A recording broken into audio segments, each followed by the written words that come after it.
baawasiirka raganimada ma saameeyaa magacaygu waa Dr. Sakariya Daahir Dhiif waxaan ahay dhakhtarka qaliimada guud iyo qaliimada laparoscopiga hospital Yardimili waxaan rabnaa inaan maanta ka hadalno beeno ku faafay ummadda dhexdeeda bulshada taasoo in baawasiirka uu keeno in raganimada uu saameyn ku yeeshto sida ognahay baawasiirka iyo raganimada wax isku xiran ma ahan waana kala duwan yihiin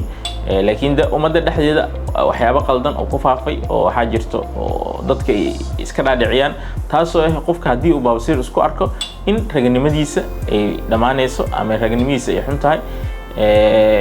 waa maxay baawasiir horta baawasiir waa xididada malawadka ku yaalo oo barara maxaa keena asiga waxa keena caloosho fadhiisata ama calool fadhi sidoo kale qofka saxarada iska riixa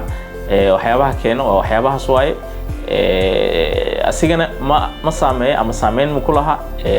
raganimada waa fikrado qaldan oo ummadda dhexdeeda oo ku faafay hadii aad ka cabanaysid baawasiir ama isku aragtay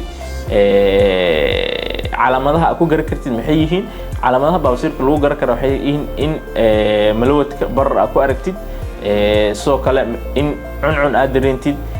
dhiig uu ka imaado xanuun oo qaybta saxarmadeenka isku aragtid calaamadaha isku aragtid waa kuwaas hadii calaamadahaas isku aragtay waxaan ku leenahay nagu soo booqo hospital Yardimili waxaan ka caawi doonaa la talin iyo la tacaalid baan kugu sameyn doonaa marka waxaan ku leenahay ku soo dhaw hospital Yardimili